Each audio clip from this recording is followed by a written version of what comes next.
बंधुओं ध्यान दीजिएगा, पुष्प जो है वो हमेशा सीधा भगवान के चरणों में अर्पित करना चाहिए। कई लोगों को मैंने देखा ऐसा फेंकेंगे, ऐसा उल्टा पड़े सीधा पड़े, बहुत बड़ा दोष लगता है, बहुत बहुत बड़ा दोष लगता है। उल्टा नहीं रखना चाहिए कभी फूल भगवान के चरणों में। और बंधुओं, मैंने कई लोगों को देखा है कि पूजा तो करते हैं लेकिन पूजा कैसे करनी चाहिए वो नहीं जानते। शास्त्रों में बताया गया है, न अंगुष्टेर मर्दयेद देवम न अधः पुष्पे समर्चयेत। न अंगुष्टेर मर्दयेद देवम न अधः पुष्पे समर्चयेत। कुशाग्रेर न क्षिपेतोयं वज्रपात समं भवेत्। वज्रपात समं भवेत्। कभी भी भगवान की मूर्ति को अंगूठे से नहीं रगड़ना चाहिए। बोलो हर हर गंगे। पूजा अवश्य करिए लेकिन साथ ये भी समझिए, बहुत ध्यान दीजिए, अंगूठा देवताओं की मूर्ति पर नहीं लगता है। चलो बड़ी मूर्ति है, एक बार के लिए पकड़ लीजिए, कोई बात नहीं, दोष नहीं है, लेकिन अंगूठे से रगड़ना नहीं चाहिए उनका मुंह, उनके हाथ या पैर। और जो रगड़ता है, कई लोग कहते हैं केवल भगवान नारायण को, नहीं जी, कोई भी मूर्ति हो, कोई भी देवता हो, रगड़ना नहीं चाहिए अंगूठे से। जब धोते हैं ना, कई बार मैंने देखा ऐसा रगड़ेंगे खूब, बहुत बड़ा दोष है। न अंगुष्टेर मर्दयेद देवम न अधः पुष्पे समर्चयेत। और उल्टा फूल मत चढ़ाना, उल्टा फल मत चढ़ाना। कई लोग नहीं जानते हैं, फल भी उल्टा चढ़ा देंगे, फूल भी उल्टा चढ़ा देंगे। जिस प्रकार फल जो है पेड़ पर लगता है ना, आप देख लीजिए पहले फल को कैसे लगा होगा, फिर उसको चढ़ाइए। और यदि उल्टा चढ़ा दिया, बहुत बड़ा दोष है।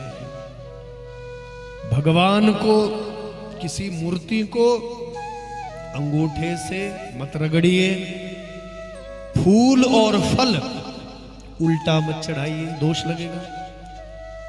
और कुशाग्रेर न क्षिपेतोयम।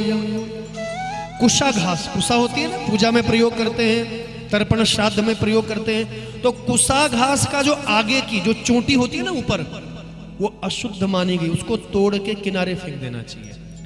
अग्रभाग से जल नहीं छिड़कना चाहिए, ये देवताओं का पूजन नहीं करना चाहिए कुशा से। उस कुशा से जिसकी चोटी ऊपर की तोड़ी नहीं निकल, मोड़ते हैं, इसलिए तो मोड़ते हैं, टुकड़े टुकड़े करते हैं ना। कुशा का मध्य भाग या अधो भाग, उससे पूजा होती है। ऊपर का जो भाग है उससे पूजा नहीं होती है। और बंधुओं, जिसने ये तीन चीजें की, अंगूठे से रगड़ा देवताओं की मूर्ति को, भगवान की मूर्ति को, उल्टा फल या फूल चढ़ाया, और कुशा के अग्रभाग से देवताओं की पूजा, पितरों की पूजा की, तो बंधुओं क्या होता है, वज्रपातम समम भवेत। वह जो है पाप वज्रपात के समान, वज्र के समान होता है। इतना भयंकर पाप लगता है कि वह पाप मिट नहीं सकता। जैसे वज्र होता है, वज्र कितना कठोर होता है, तो वह पाप भी वज्र के समान होता है। पूजा अवश्य करना, लेकिन ये बात भी अवश्य समझना बंधुओं, किस प्रकार से पूजा करनी चाहिए। और कहते हैं बंधुओं, चा द्वि त्रि पुष्पम यथा क्रमम।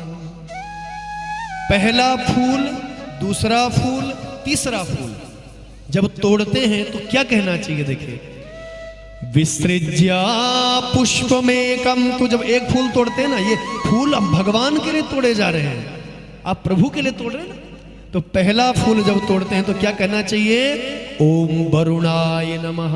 क्या कहना, ओम वरुणाय नमः। वरुण, वरुण भगवान का नाम लेना। विसृज्य पुष्पमेकं तु वाचम वरुणमुच्चरेत्। व्योमाय च पृथिव्ये च द्वित्री पुष्पम यथाक्रमम्।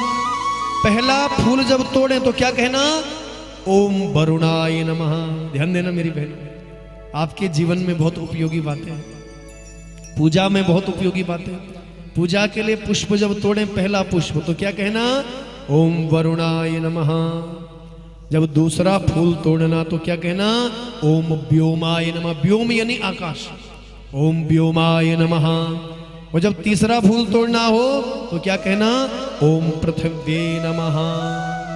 तीन बातें, तीन पुष्प जब तोड़े, पहला ओम वरुणाय नमः, दूसरा ओम व्योमाय नमः और तीसरा ओम पृथिव्ये नमः। क्योंकि फूल तोड़ना जो है वो भी जीव है ना उसमें, तो जो दोष लग गया है उस दोष की निवृत्ति के लिए ओम वरुणाय नमः, ओम व्योमाय नमः, ओम पृथिव्ये नमः। और पुष्प जो है स्नान से पहले तोड़ने चाहिए। ध्यान दीजिएगा, पूजा के लिए जब फूल तोड़ रहे हैं तो स्नान करने से पहले तोड़ने चाहिए। और बंधुओं एक और बात रह गई है, फूल जब आप पूजा के लिए लाएं, फूल जब लाते हैं ना तो स्वच्छ वस्त्र में लाना चाहिए, साफ कपड़े में या साफ जो स्वच्छ है उसमें बांध के आप लाएं। शास्त्रों में कहा गया है अधो वस्त्र धृतम चेव जले अंतः क्षालितम नयत देवतास्तन्न गृणन्ति पुष्प निर्माल्यताम गतम। उस फूल को भगवान स्वीकार नहीं करते हैं जिसको हमने अधो वस्त्र में, अधो वस्त्र का अर्थ है नीचे का कपड़ा। जैसे धोती, कई लोगों को मैंने देखा है धोती ऐसे पकड़ेंगे और उसमें पकड़ के फूल रखेंगे या उसको अशुद्ध हो जाएगा। अधो वस्त्र का स्पर्श पुष्पों पर न हो, पहली बात। और दूसरी बात, जल में भी फूल को नहीं डुबाना चाहिए। कई लोगों मैंने देखा जब महादेव को जल चढ़ाने जाते हैं बाबा को तो गंगा जल में फूल डाल देंगे। ध्यान रहे, जले अंतः क्षालितम, जल के अंदर गिरा हुआ जो फूल है वो भी निर्माल्य हो जाता है, अशुद्ध हो जाता है, उसको भगवान स्वीकार नहीं करते हैं। पानी में डुबाना नहीं चाहिए फूल को, अशुद्ध हो जाता है फूल। अगर धोना है ऊपर से साफ कर दीजिए, जल का थोड़ा सा छींटा लगा दीजिए, पानी में डुबाना नहीं चाहिए फूल को, वो निर्माल्य होता है और भगवान उसको स्वीकार नहीं करते हैं, दोष लगता है।